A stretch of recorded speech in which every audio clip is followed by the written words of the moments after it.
but when I put the kiss in at the end of Thelma and Louise, that gave people pause. I told Gina, I didn't tell anybody else. My feeling was that they were beyond sexuality, that it was a kind of love. If you're about to go off the cliff, I don't think you're really making a pass at somebody. To me, it was a declaration of that they were at a point where they were finishing each other's sentences and they were really there for each other. And, you know, in the tradition of Butch Cassidy and the Sundance Kid, except they didn't go down in a rain of bullets.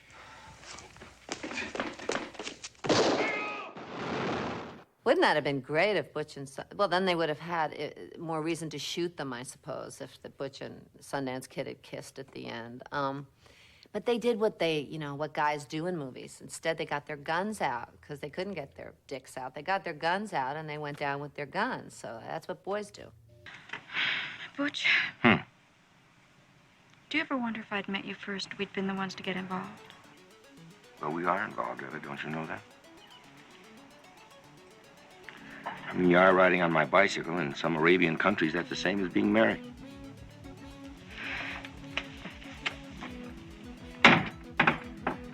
Hey. What are you doing? Stealing your woman?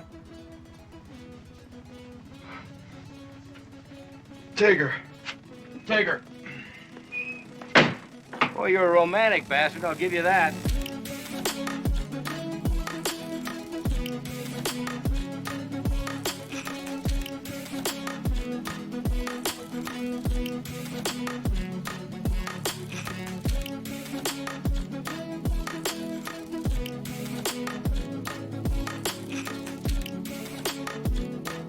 Hello and welcome to the Hyperfixation, where my friends come onto my show and tell me about things that excite them for 30 to 45 minutes or more so I can acquire an approximate knowledge of many things.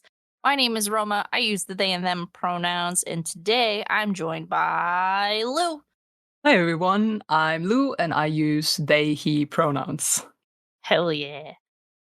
Lou, I'm very excited for you to be here today. I've been bragging Thank you. to my co-hosts about this. Oh my god, I'm excited to be here. Because when we were prepping for season 3, you and I started messaging each other on TikTok to record something, and I was just like, guys, I've got trans Marty McFly coming on here, man. Like, oh my god, I'm so hyped. I'm the quiz. I can't believe it. And I was doing the same thing when I told all my friends, oh my god, the Hyperfixation messaged me. They want me on their podcast. They want me. They really want me.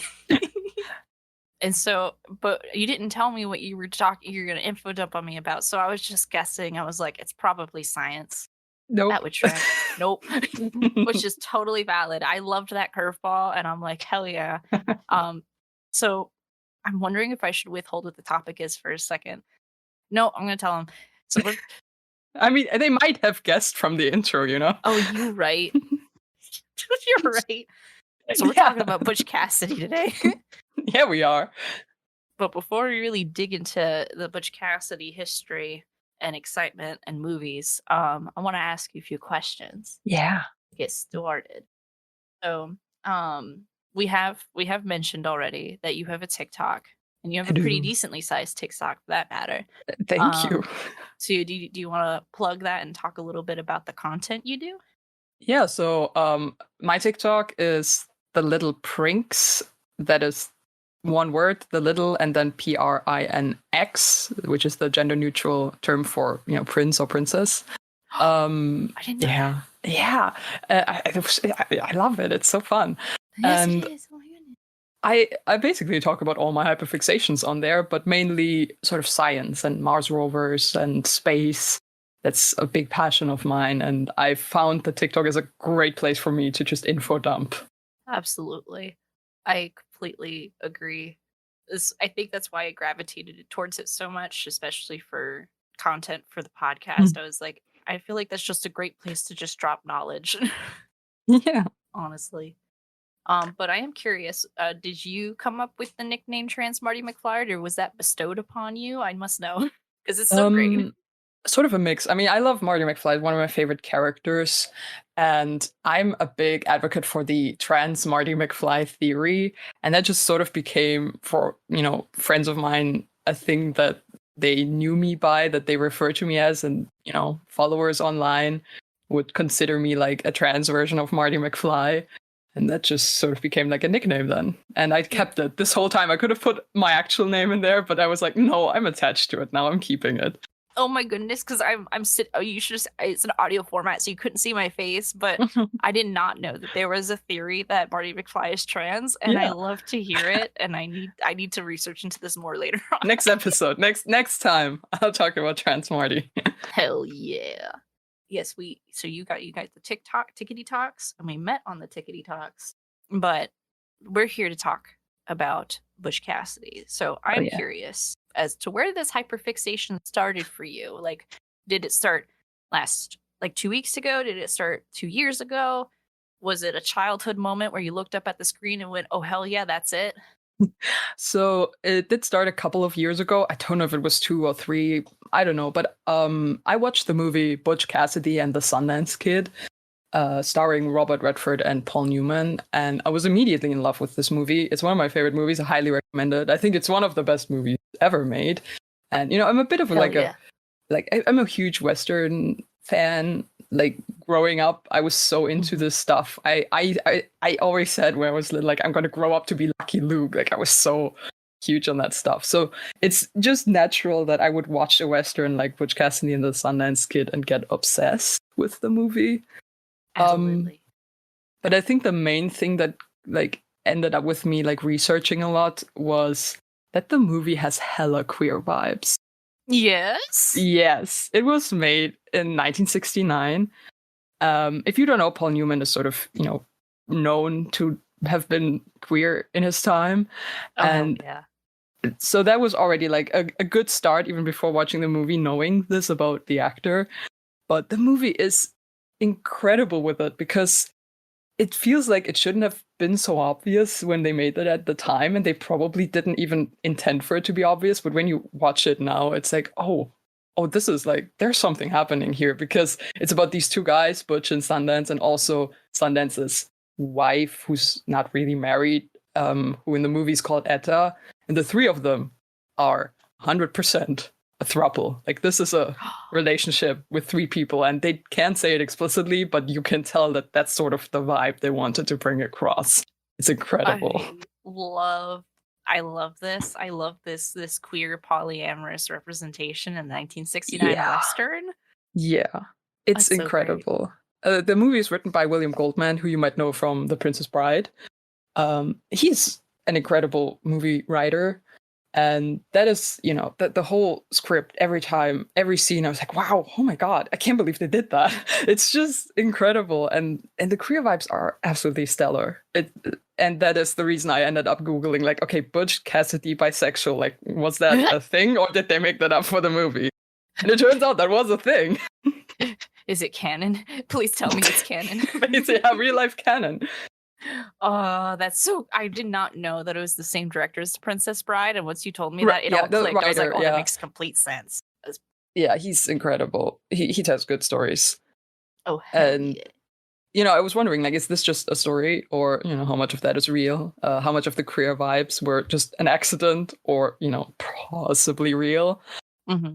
And they were very real. I ended up finding this one biography that addresses that directly, like that. Not like, it's not, the whole biography isn't just about his sexuality, but it regularly addresses like, okay, yeah, he probably slept with this man, and yeah, they probably had some relationship. And I was obviously incredibly obsessed reading that. Like, the confirmation that this character I got queer vibes from, in real life, the person was also most likely queer. And obviously, I am not joking. I read the entire biography in a single night. So I was so good. Into it. I read that. I mean, it's not like a perfect book or anything. I have some notes, but the way that this person is represented in the book just absolutely captivated me. I had to read it in a single night, and then I went on to read 2 more biographies in the same week. I was absolutely captivated. That's my favorite energy to be in, where like you're full, like, by the throat in the hyperfixation, and that's all that matters, and the serotonin is just so good. And I'm still like, this is an ongoing hyperfixation because I still regularly check like archives and stuff for, possibly new scans or anything of letters and stuff. I am deep in this now. I love to hear it. I'll jump into this hole with you. I'm down. Hell yeah.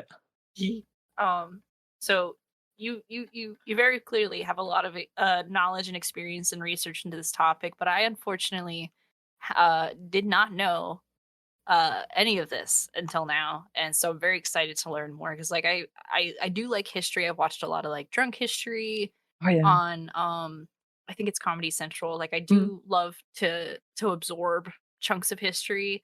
And of course, I'll put my own little headcanons on people and be like, yes, I know these are historical figures, but like, Yeah. you got bisexual energy. Yeah. But I love to hear that it's canon, and what you calls it. And I'm probably now just gonna spew this all over everybody I know and be like, by the way, check out this bank robber, polyamorous bisexual icon out here. Hell yeah.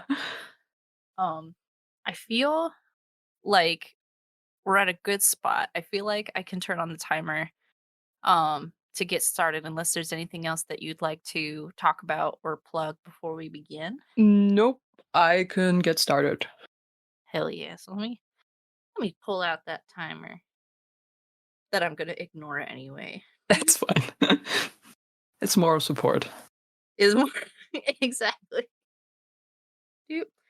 There's times where I'll set this timer up and I disregard it so much that it won't be till the next recording I do where I look at it and it's like, oh, it's been 9 days and 13 hours. Like, That's great. I love that. So I've got the timer going in 3, 2, 1, go. All right. Yeah. So the thing that captivated me was this first biography. I think it's a great starting point if anyone wants to get into this person and I think this is actually a funny sort of way that this person works. When you read this, you're immediately fascinated, immediately into this personality from history. And the thing is that is what he is famous for. He is famously a person that everyone who's ever met him fell in love with. And I mean everyone. Even the people who had reason to hate him seem to love him. Just unironically. He's got Riz. It's like, I don't know how to describe it. It's like if you made a D&D character and maxed out the charisma, but also all the other stats are great, but especially the charisma is like just off the charts. Like no one has ever had such a charismatic character. And he always rolled a nat 20 on every interaction he's had. That's what he was like. I love that. Oh my It's goodness. just unbelievable. And obviously, he was a person. He was probably not all perfect and great. And all the stories are not 100% verifiable, but, there is a theme in all the anecdotes about him that confirms that, yes, everyone loved him. And because he was just so unbelievably charming and nice. And it's just, you read that, like you go into a biography about an outlaw with expectations, and he doesn't meet any of them. It's the best kind of outlaw. Yeah, like he was unusual even in his time. Like most outlaws were what you expect, like, mean, brutal. A lot of them would kill, they wouldn't hesitate. And he hung out with those people, but he was apparently very different from them. That's good to hear. I'm sure, well, so he was the cool, nice one for the most part, the cool, charismatic, nice one, but he still hung out with the bad boys. Yeah, so like I said, he's not perfect, but I mean, he was a criminal. He didn't really have much choice, but he was also sort of unbelievably non-judgmental. Like no matter what someone has done, he would always find something good in them. Like he hung out with everyone. He didn't judge anyone for where they're from or what they did. And his charm was irresistible. Everyone wanted to hang out with him. Everyone wanted to be with him. So he didn't really make an effort to not be. He was quite the people person. Like he was absolutely a social butterfly. No, I love this. Out of curiosity, where did his life begin? Is he like a Texas boy? No, it began in Utah.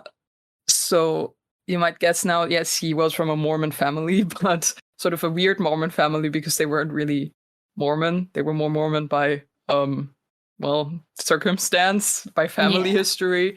apparently, like, even his father was so like non-committed to the faith that the Mormon church wouldn't help him out because they were like, you never show up here, so why should we help you?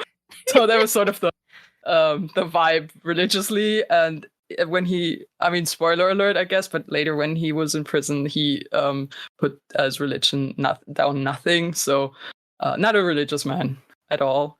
And it was, it was still a big family, not like Mormon big, but still a lot of siblings. He was the oldest one. And, he always, like, his youngest sister wrote a biography about him. And she said that he always, wanted to get out. They always knew that Butch would, one day just get out of there. Out of this tiny little home that they lived in, the tiny house, this horrible place, and, live a real life. He's really, really fitting into that eldest sibling category as another eldest sibling myself. Oh, I see. It's like, ooh, I see it. I respect it.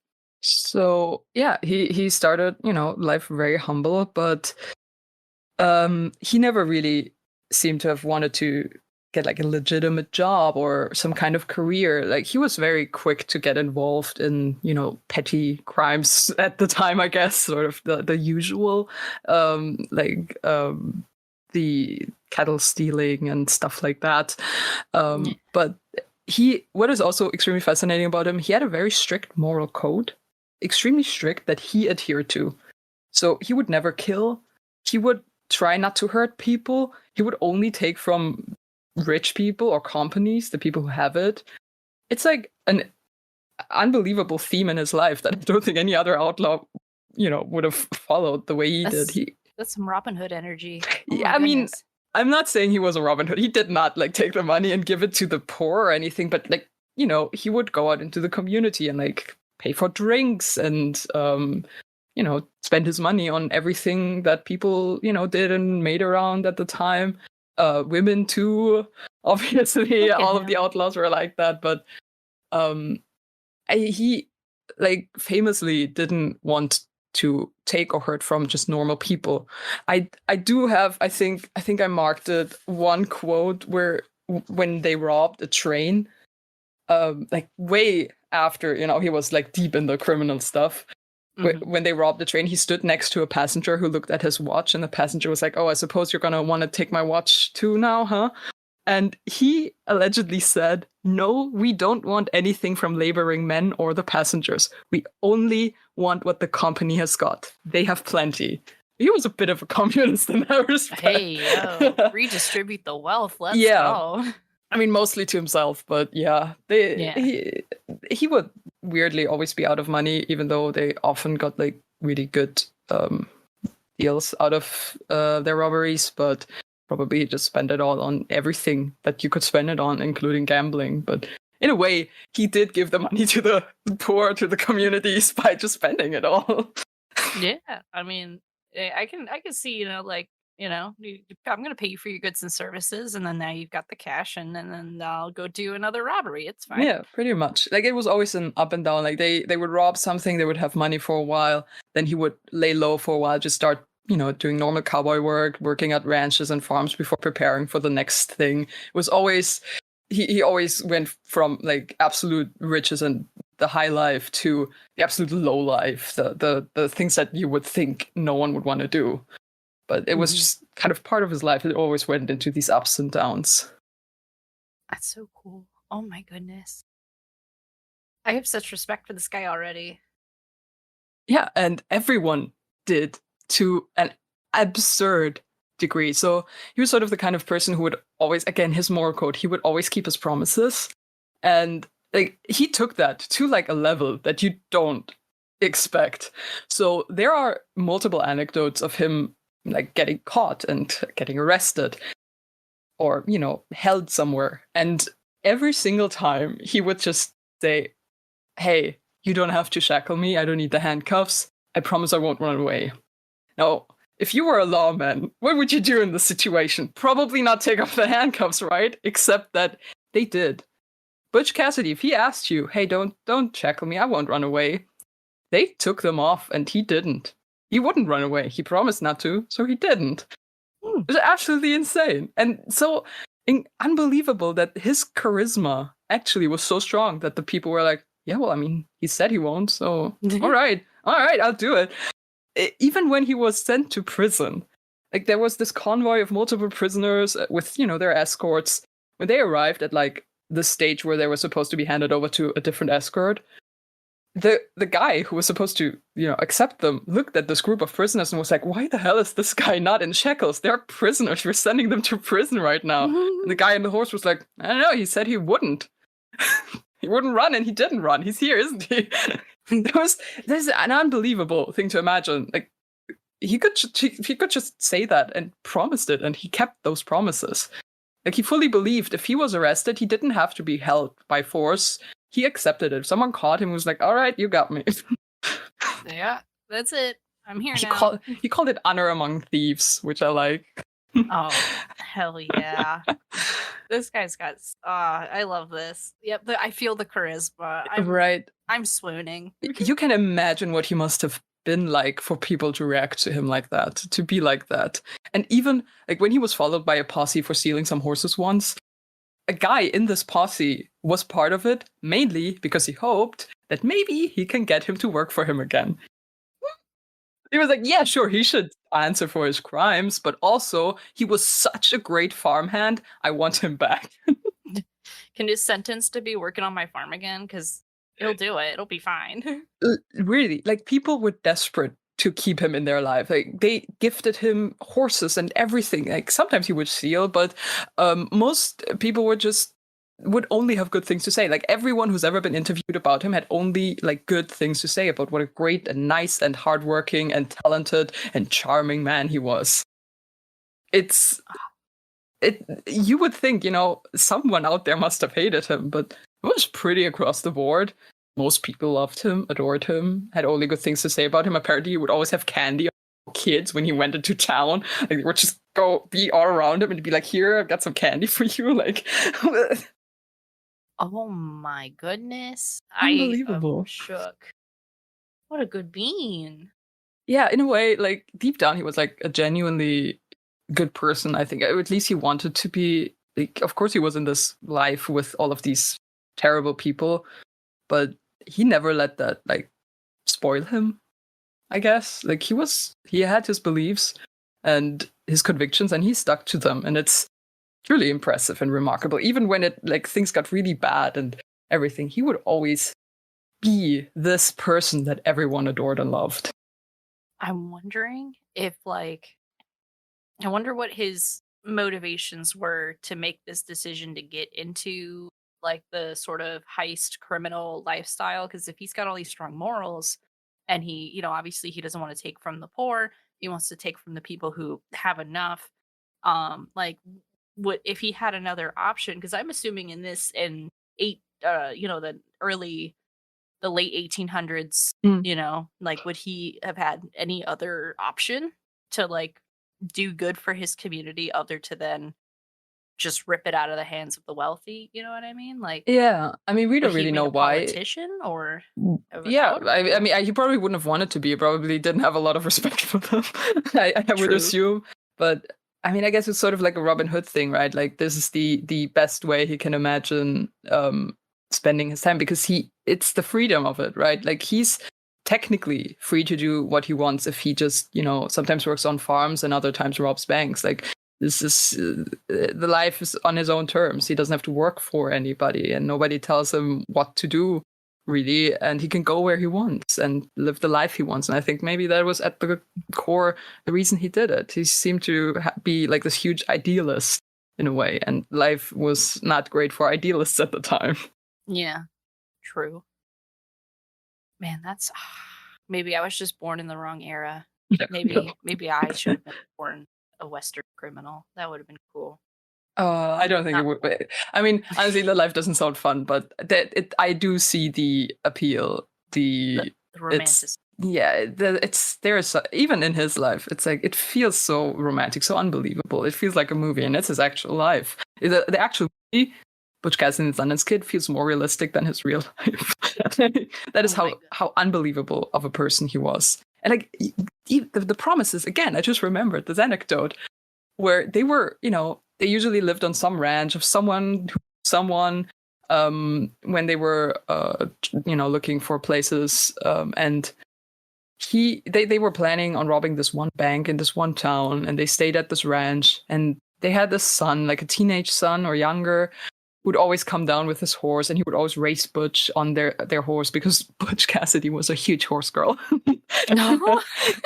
And I mean that completely. He was a horse girl. He loved horses. And he would always race this kid on his horse, and the kid was like, "I love your horse. It's so beautiful. It's the greatest horse I've ever seen." And Butch said to him, "One day it'll be yours." And, they robbed the bank, they did the deal, they ran away, they did all this stuff, ended up on a different ranch. And he told the guy, "Hey, the kid from that other ranch there, that family, give this horse to him." Oh, He robbed the bank, he was on the run, and he remembered that he promised this kid his horse, and he kept the promise. He kept every promise he physically could keep. Can you imagine being that kid and being like, wow. Yeah, that is a direct anecdote from this kid. Like, he told the story. Oh my gosh. And like he said that, as much as he was a criminal and all of these things, and there are probably a lot of bad things he also did, but you cannot imagine someone being like anything but a good person deep down if they remember their promise to a child in all of this life. Oh yeah. I don't know if this is if you have anything else to say about his honesty, but I am curious because you mentioned earlier about Sundance Kid and his wife. Yeah. I am a little curious about that trio's dynamic. This is a good time to ask. I mean, it is technically good. So, Butch Cassidy sort of lived, this life as a criminal, and then eventually he became part of this gang called the Wild Bunch. They were really famous. You probably even heard the name before. And he was sort of the brains of this group because he was incredibly smart and very good with, tactics and planning. And, people listened to him because he was just a natural leader. He was so charismatic. If you do something, you didn't really have a reason to protest. So that was also the gang that the Sundance Kid was part of. And they were the two of them. So we don't know how they met exactly, but they were, once they knew each other, they were apparently really close. And the great thing is, it's really like a movie. They were complete opposites in like temperament. So Butch Cassidy, absolutely charismatic. Everyone loved him. Always the life of the party. Sundance Kid, not so much. He was more serious, a little sour, often in a bad mood, and not necessarily like mean or rude or anything, but, he was not as approachable. He was more of an introvert. It's Naruto and Sasuke. Oh my god, yeah. The black cat, he was golden retriever. Yeah, in a lot of ways. And, they were totally different people in this respect, but they shared a lot of things still. Like, they both loved books, reportedly, which I think is the cutest thing. You have these outlaws who live a life on the run all the time, but they're book nerds. Oh, I want to know what kind of books they like. I like to imagine personally. There are some biographers who have made notes of books they probably read, but I personally believe that they bonded a lot over Jules Verne, because that is just a personal thing that I want to believe. Wait, what? I've never heard of. What is? Did you say Javin? I don't know how Americans pronounce it. I'm so sorry. 20,000 Leagues Under the Sea. Yeah. And he wrote all of Jules Verne. Jules Verne. Okay, thank you. I'm so sorry. I'm terrible sometimes. And that is just my personal belief. But yeah, they love books, and the Sundance Kid reportedly got into this outlaw life because he read books and he really thought that sounded amazing, like a great life, and that's the reason he went into it. And in a way, that's also what Butch Cassidy did. He heard about this incredible life where you're free and you can do what you want, and I loved it for them. And they both loved horses. Like I said, he was a huge horse girl. The Sundance Kid as well. Yeah, they probably bonded a lot over horses. And like, they were opposites. Like, you couldn't write this in a movie because people would be like, that's a little too on the nose. Like, I just told you how Butch Cassidy would never be shackled because he promised to never run away. Well, when the Sundance Kid would have handcuffs on him, he would make like a magician and get out and run for it. Like, this man could not be tied down by any shackles in the West. Like, there was an anecdote where he had like the state of the art, like the newest, most securest handcuffs on him, and he got out of them. Oh my gosh. Absolutely. There's a story where he was escorted to like prison, and when the guard who was escorting him went to the toilet, he got out of the handcuffs and jumped off the train. Like, this man could not be held. I love that chaos energy. Such a like, if you made a movie like this where you show them side by side, you would think, oh, come on, really, that's a little much. But no, they were really like that. Like, when Butch was in prison, he was sitting there. He was like, all right, you got me. I'm gonna sit out my sentence. That's fine. He was, peaceful prisoner. Sundance Kid made a run for it. He tried to escape. This is, I keep picturing in my mind because, I like putting characters into like comparative boxes, Yeah. not like putting him in a box, but like, so this reminds me of this. Oh, no, I don't know if you same. watch anime. Not a lot, I'm sorry. Oh, you're good. There's this show called Buddy Daddies, and they're both like spy assassin kind of people, and one is this very charismatic blonde-haired guy, and the other one is this black-haired, very edgy so basically they're fitting into the Butch Cassidy and Sundance Kid dynamic, and their faces have morphed from what I see in my Google search to just the two characters. I can send you a picture so it makes sense. Oh yeah, please. Love that. I mean, in my head, they will always be Paul Newman and Robert Redford, but in this picture I'm about to send you, and it'll be in the Discord if listeners are in the Discord. But in this scene, they're running from a job gone wrong because the kid that they adopted screwed up the job. Oh, I love this. This is great. Yeah, this is about their energy, I think. Yeah, that's great. I love maybe writers have looked at the Butch Cassidy and Sundance Kid combo and said, "Yeah, this is going to be in all of my heist-related content now." Yeah, I mean, it is really a relationship between characters that is just tropey as hell, and it was real. Like, it was unbelievable to read, and everyone reports it like that. So, I mean, it was real. They really lived the most tropey life imaginable in the West. That's so great. You said that they had, was her name Edda or or in the movie, her name is Edda, but her real name was, actually, we don't really know her real name. We have no idea who she really is. She went by Ethel Place, but Place was also the maiden name of Sundance's mother, so possible that was already a cover name, although it could have also been a coincidence. But, these people, they went by so many names that it's sometimes almost impossible to, like, get them all under, like one umbrella, like, to be like, okay, all of these names were this person. But with Ethel, we actually really... as far as I know, we don't really know for sure who she was, what she did. We only really know things that were in connection with Butch Cassidy and the Sundance Kid. Like, when they appeared somewhere and she was there, then we know, okay, that's where she was. But before or after, nobody knows. Because Ethel Place was probably already not her real name. That has big Lupin the Third energy. Again, haven't seen it. If you like heist movies, Lupin the Third is a super, and I think we're going to be doing an episode on this on some point. Oh, don't great. Quote me on that. Then I'm gonna wait for that. But the TLDR is that it's a group of 4 who go on all these heists, and Lupin is part of a legacy of master thieves. He's very charismatic, very golden retriever energy, very smart. People will just like believe what he says. So he fits into the Butch Cassidy. Butch, yeah. But he's got 2 other guys with him. I'm trying to remember their names. But one is like, here, I'll just send a picture.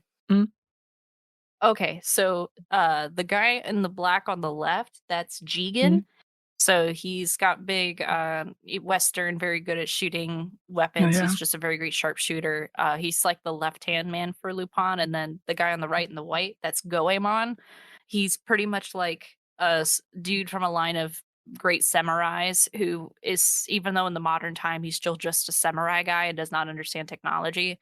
And then you have Fujiko in the corner, and she's just like the world's greatest honeypot sort of concept, where even then you're not really sure if that's her name, and just very very fantastic at what she does. But you've got these four doing heists all the time, and I love this. I feel like that might have been inspired by Butch Cassidy in the that's Sundance very Kids real life. possible.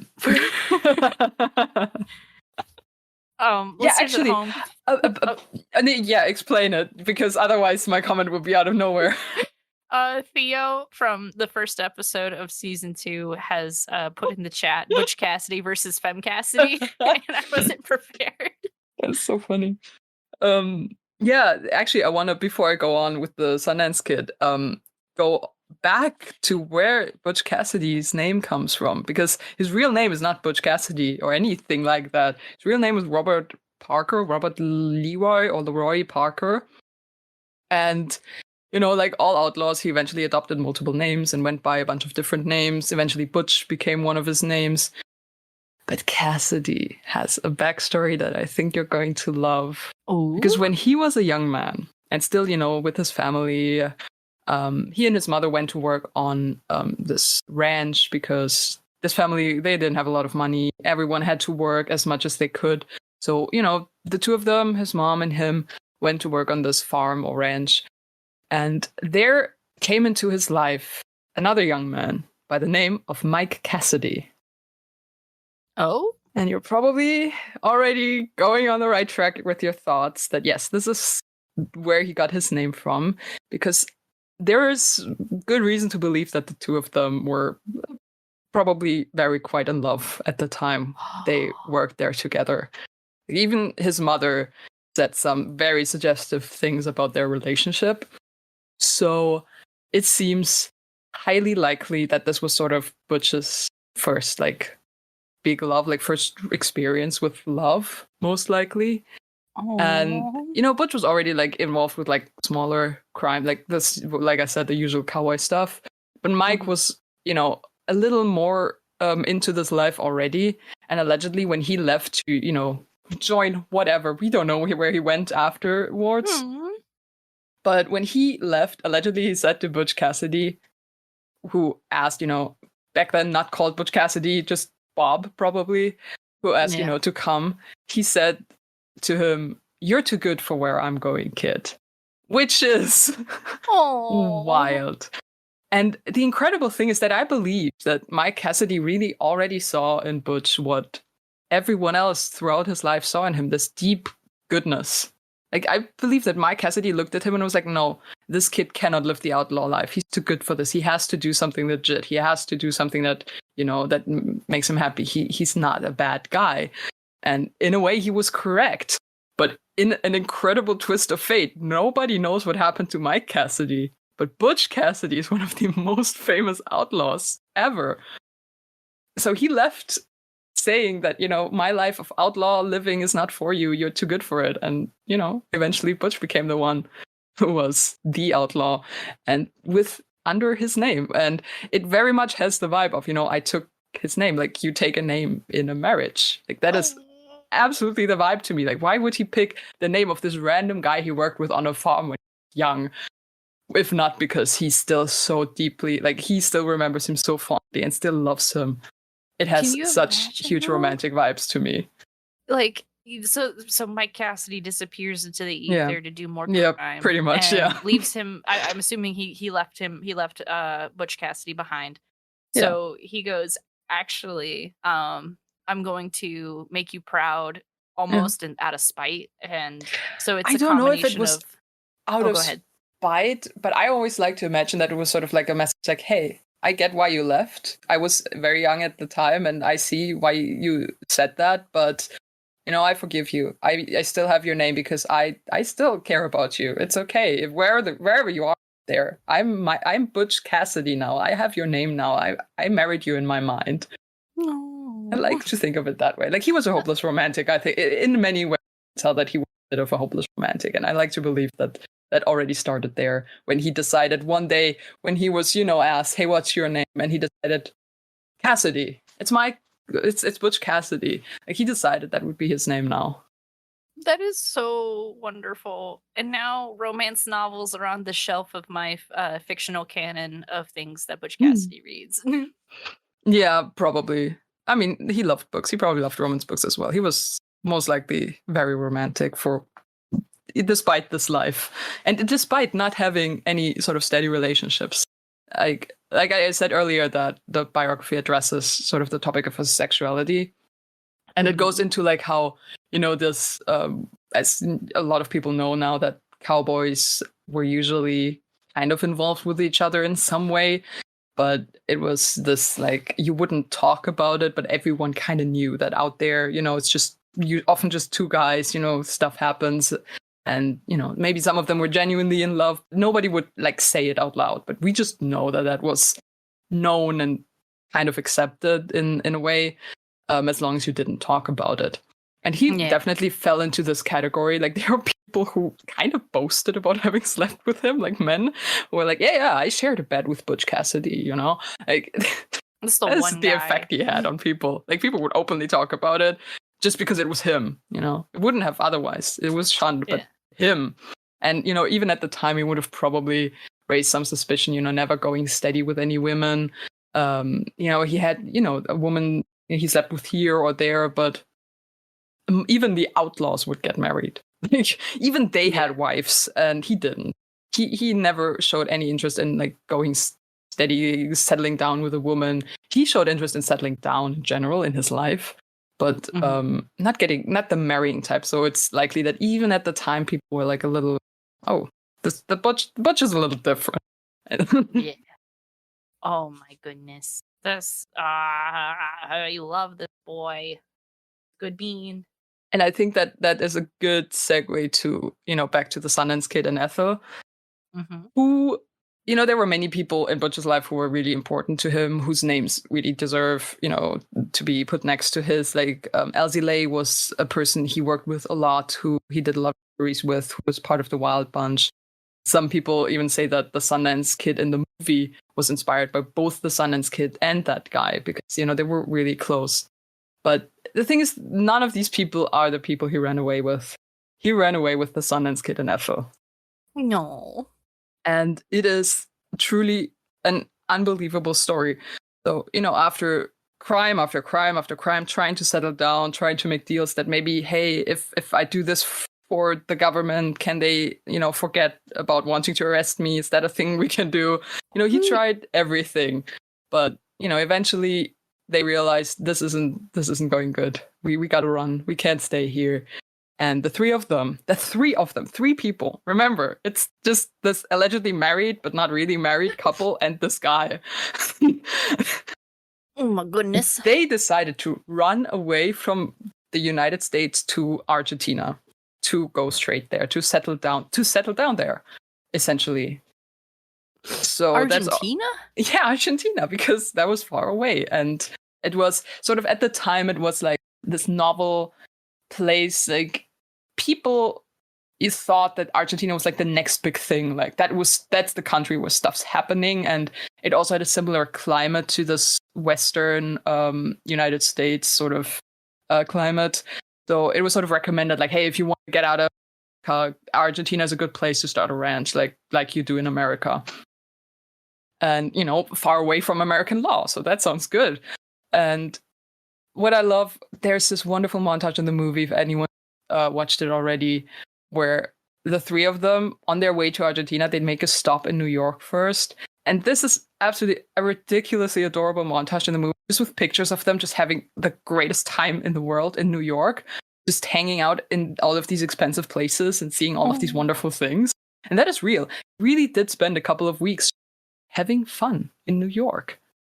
It's so precious. It's so cute. Like, the three of them went on a vacation with the money that they had stolen. But yeah, and then they headed off to Argentina, where they did settle down. They started a cattle ranch. They did it completely, like, more legit than anyone has ever started a cattle ranch, except their names were fake. They applied for everything. They did it all as well as they could, and they lived a genuinely calm and happy life there for a while. And that is obviously, like, you think, okay, 3 people of them living together, and they have this ranch together. That's got to be, they have to be sort of a throuple. Like, this isn't just a platonic thing that's happening here. They were just good friends. And the thing that actually drove me insane about this is a quote from Butch Cassidy from a letter he wrote to a friend back in America. All of these letters are usually written in a bit of a code, like if you stole money, you would write a rich uncle died and left me his money, like sort of this kind of thing. But what he wrote, like he wrote about their life on this ranch in Argentina that they just started, and that he loves it, and they're having what they do there. And he described them, the 3 of them, as our little family of 3. Aww. And it absolutely is the most beautiful thing I've ever read. Like, this is the most wonderful polyamorous quote I can imagine. Our little family of 3 living in Argentina. They had a little cocker spaniel, I think. How cute.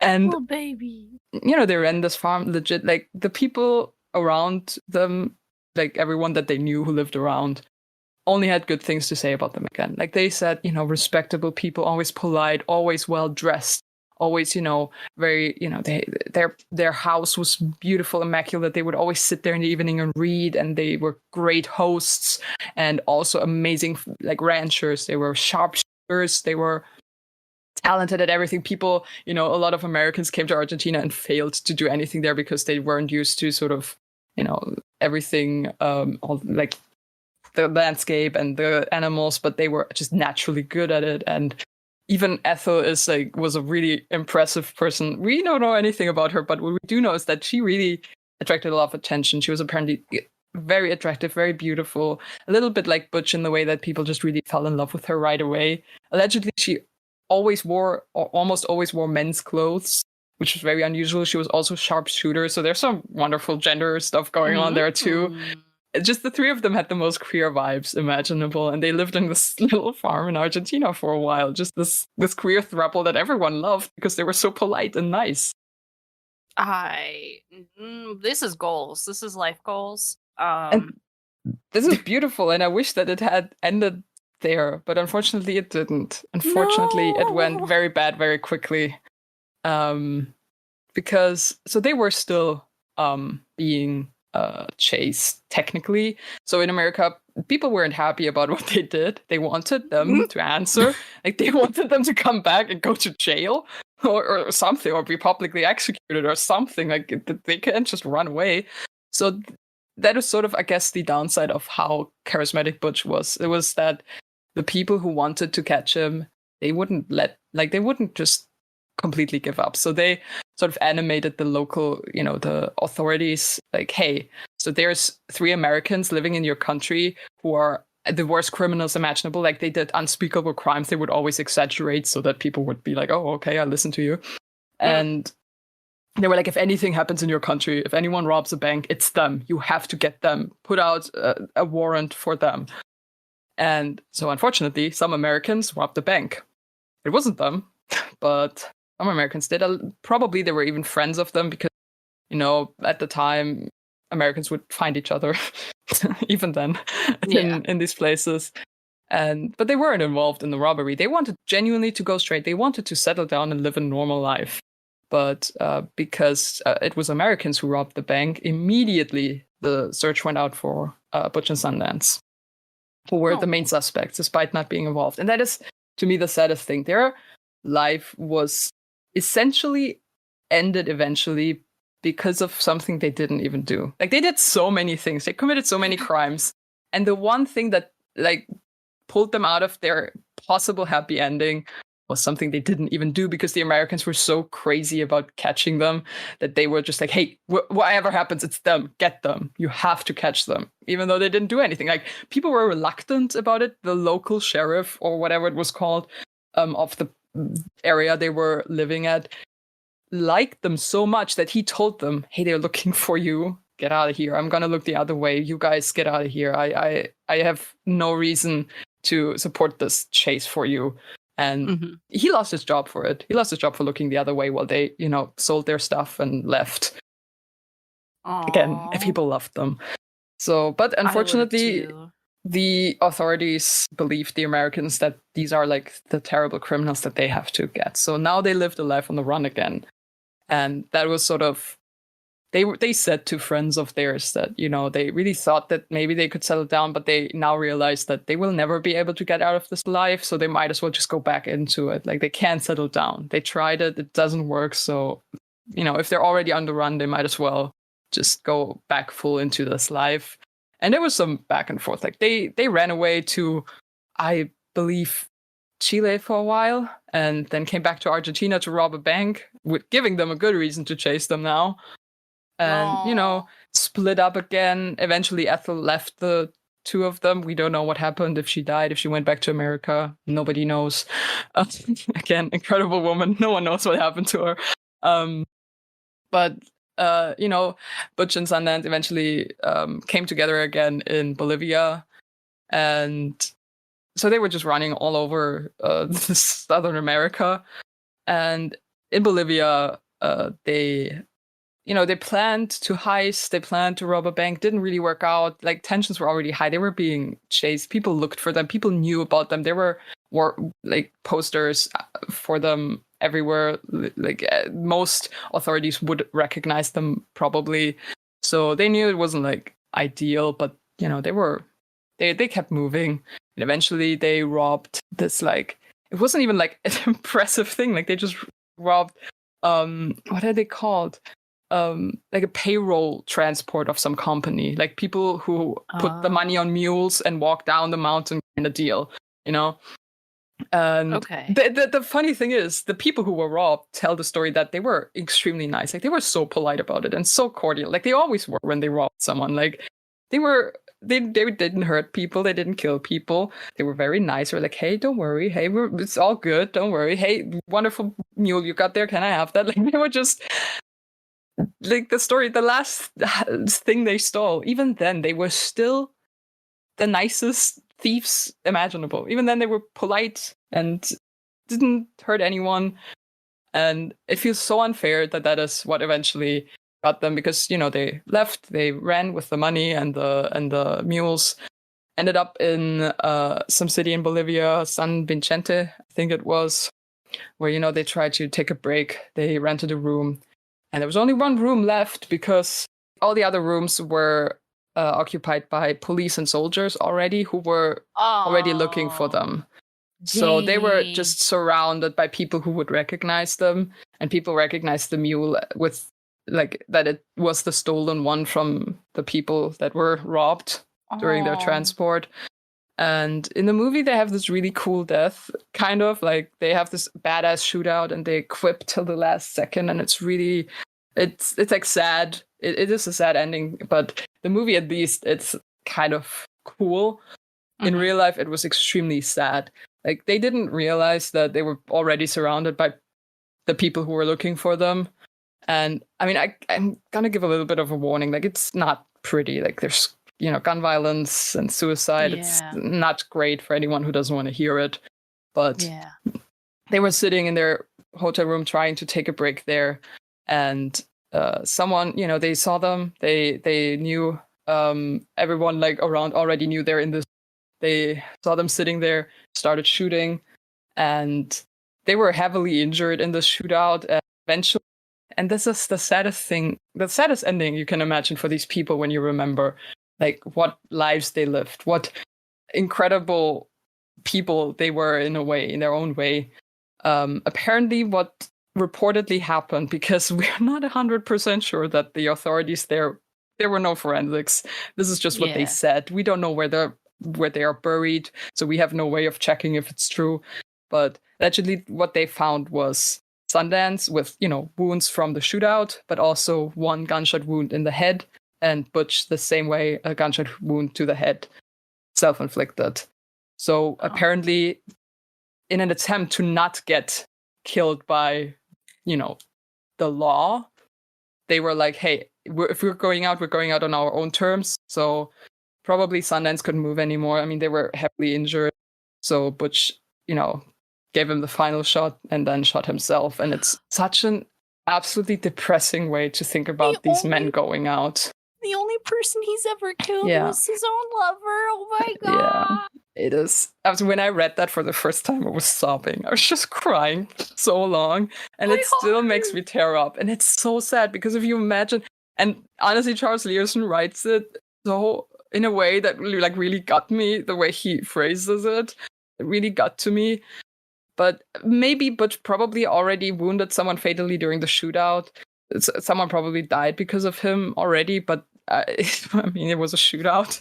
Yeah. But really, the only person he purposefully and directly killed really was Sundance and then himself. And it's, if you think about the life they lived, this is such a sad way to go for them. You don't want to believe it. Like, it's just so depressing and sad. Like, this man who was just always happy and outgoing, sitting there wounded, just killed his friend, having to kill himself. And it's just absolutely unbelievable how sad that must have been, how painful. Oh, my poor heart. Yeah, I it can't was handle that. rough. It was rough because I was expecting sort of the same kind of thing like in the movie where they have this badass shootout and the entire Bolivian army is on them and they're like, hey, yeah, I almost thought we were in trouble there, and they run out, guns raised, and then you hear the gunshots and it's like, wow, what a way to go out. Oh my god. And then in real life it was so sad. I almost wish. I wonder what the decision was in doing the ending of the finale of the movie. Like, I feel like they would have known that. I think the thing is that William Goldman has also said that he didn't when he wrote that, he didn't want to write a proper biopic or anything. He didn't really do much research. So he wrote what he felt told the best story. So a lot of facts in the movie are very wrong. But he nailed the important stuff. He nailed the characters. Butch and Sundance are really the way that you imagine them from the stories. And, it's true that they ran away, but he leaves out a lot of stuff and he adds a lot of stuff. But the ending is it's a cool ending for a movie. It's a cool way for these badass men that you just watched for 2 hours to go out. And the way they did go out. I don't know when they made the movie how much people knew about how they died, how sure people were about it, because there's always people who say, but no, actually, I think that they got out and they went there. There's always stories about how they definitely weren't the people who died there and they definitely went somewhere else.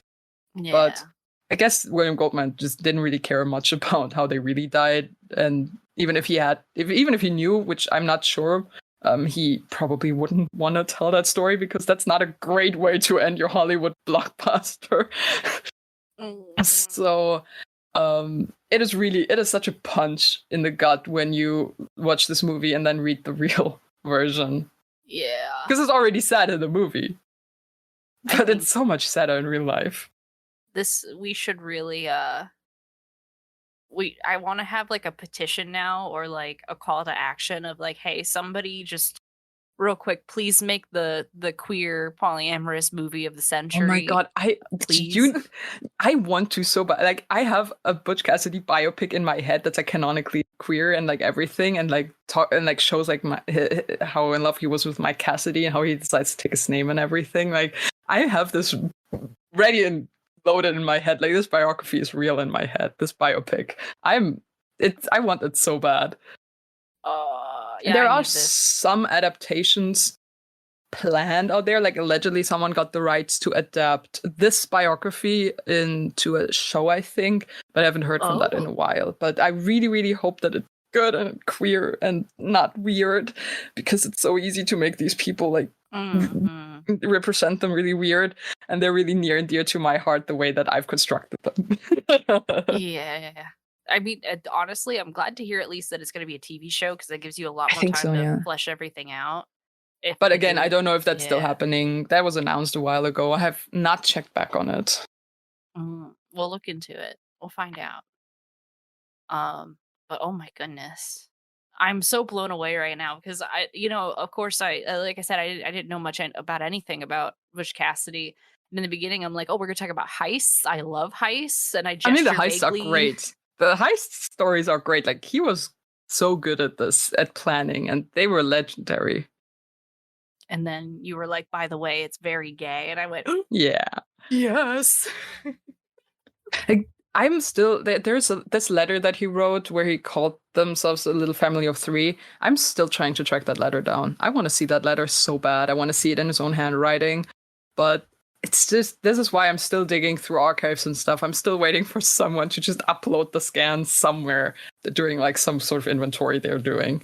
I wonder if someone has it in like their family like Yeah, chest locked away. we know where the letter is, but it's too far from me. Oh, I think it's in Utah.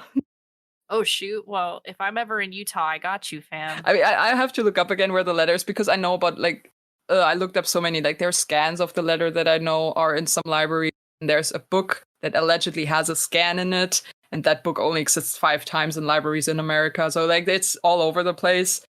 But and allegedly a scan of it is in Oxford in England, and I'm thinking of next time I'm there, I'm going there. I need to see it.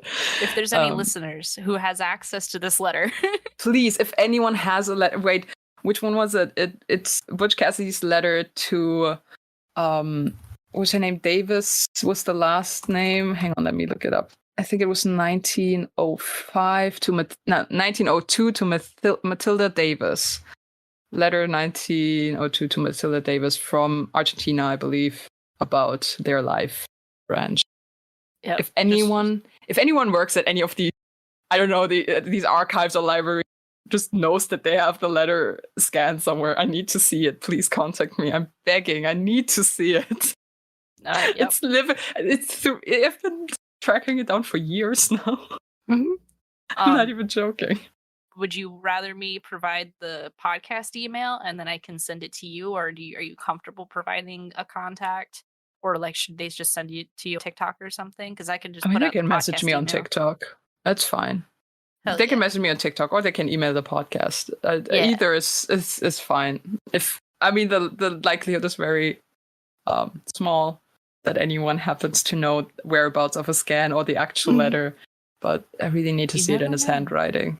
But it's thehyperfixpod@gmail.com. If anyone happens to find it and send it over, we'll make this happen. Yes, and then please. you will be a hero. Thank you. You would be my hero, because really it's been years. A hero. Oh my goodness, I'm so blown away. I'm probably going to keep saying that, and I'm probably going to, as I do after every single episode I ever record, I'm just going to run over my partner's room and be like, kick open the door and be like, guess what I learned about? I love that. And this is only like a little bit of his story. Like I barely got to scratch the surface here. Oh, I bet, because like this individual and his little family probably have done the wildest things. Yeah. And we probably don't even have record of every single thing, No, yeah. That is the thing, a lot of these stories, you have no way to verify anything. It's anecdotes, and there are anecdotes where we know they absolutely are wrong, and there are anecdotes where like, okay, maybe some of it is correct. We don't really know. But, they're historical figures. They're people who lived in a place and at a time where record wasn't kept of many things, and if it was, not very well.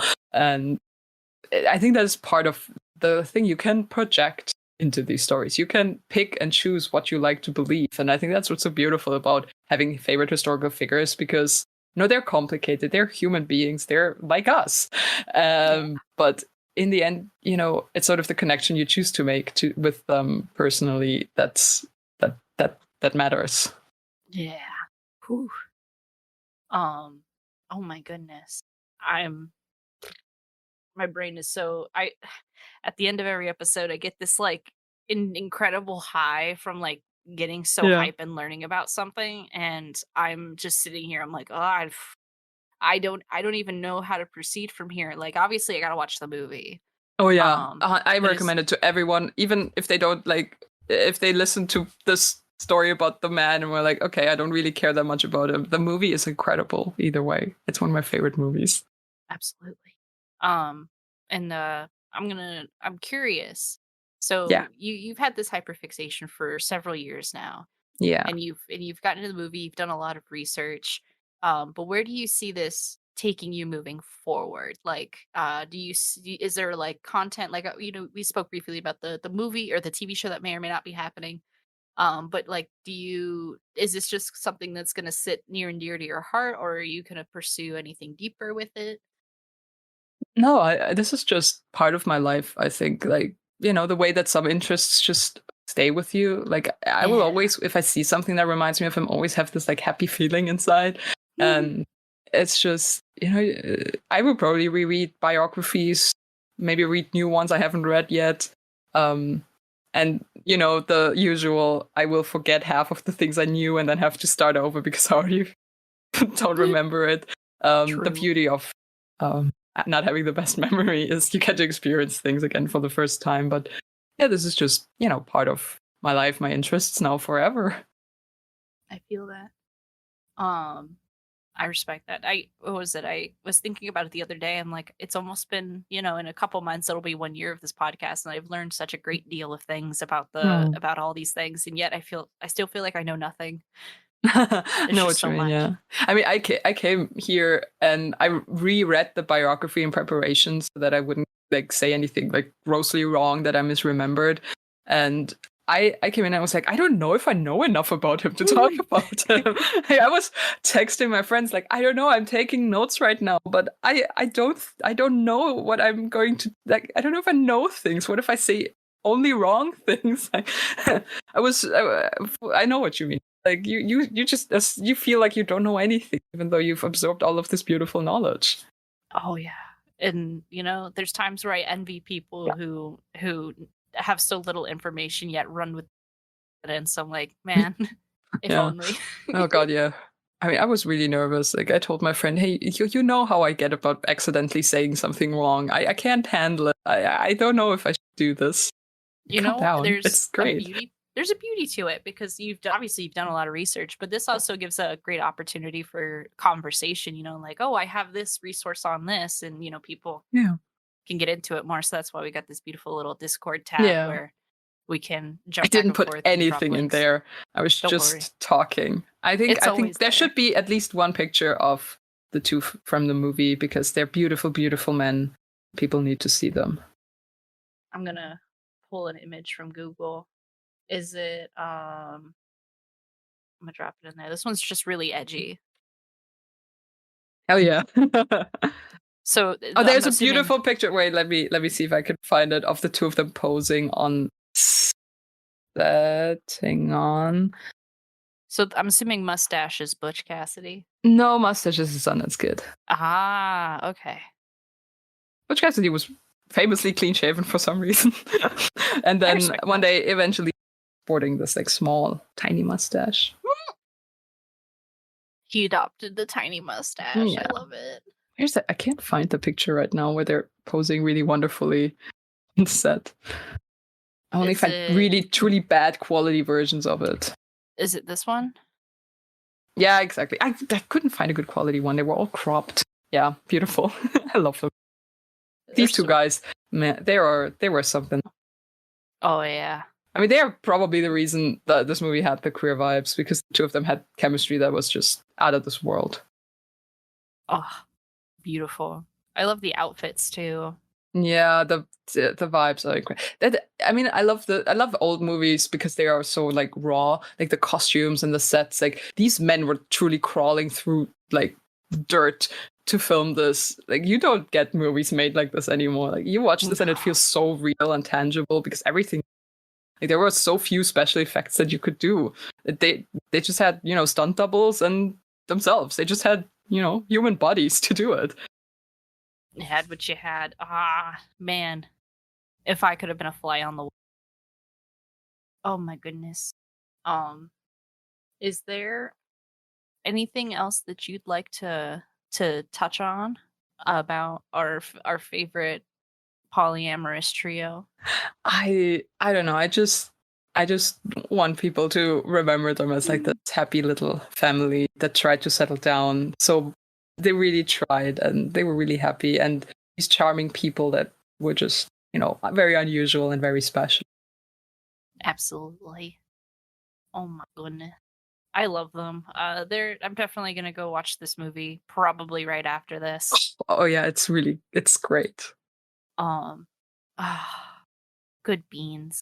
But if you are ready, you've gotten a solid hour of information out. I'm very proud. Oh wow. Look at you go. Are you ready to wrap things up, or Yeah, sure.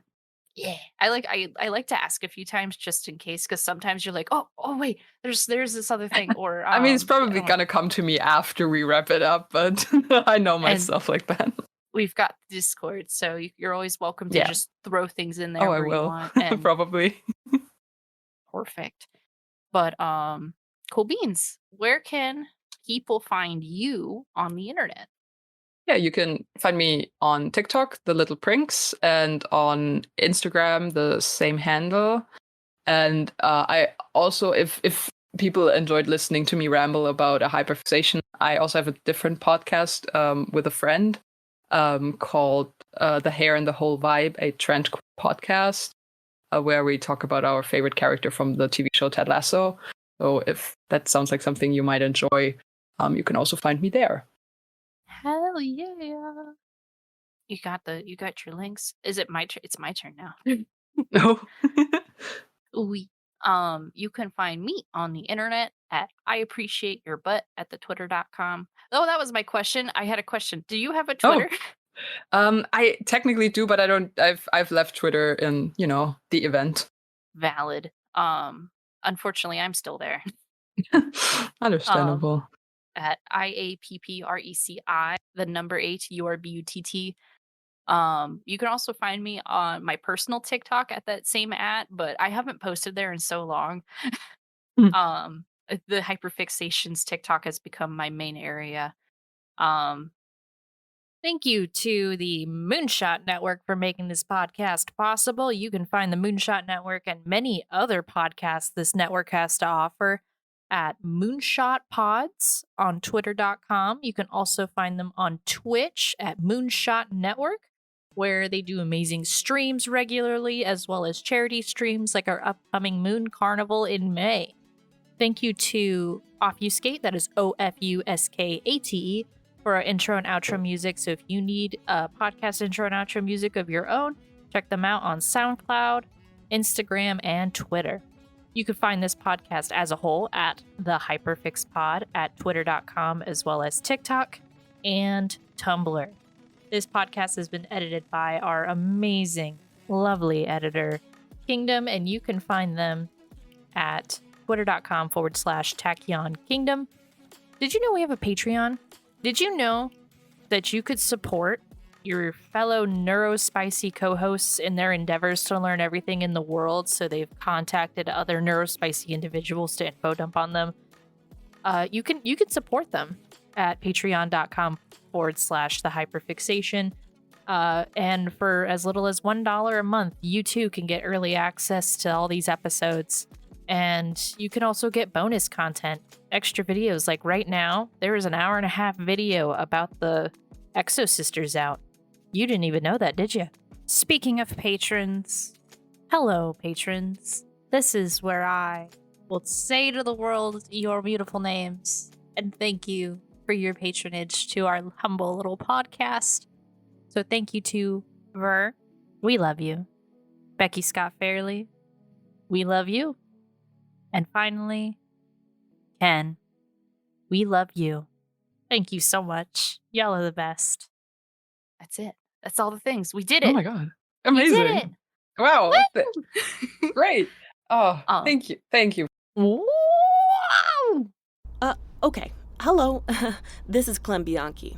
I'm a courier, delivering mail in space, one package at a time. If you're hearing this message, I need some help. I'm trying to deliver a package to a guy on Pluto. Says his name is Gorge Flummox. If anyone knows a Gorge Flummox on Pluto, please let him know I've been trying to reach him about his box of Lunarian cheese. I know the box is full of cheese because for the last few weeks, I've started hearing things when I touch my cargo. When I pick up a letter or a package, I hear conversations and sometimes even see things tied to whoever the mail is for or from. I call it the letter opener. It's yanked me into some real situations. A haunted house, a pizza delivery drag race, and even a revolution to take a city back from the bigwigs who keep its hoverboard sports engine humming. You can hear all about it on Additional Postage Required, a bi-weekly audio drama on the Moonshot Podcast Network, available wherever you listen to podcasts.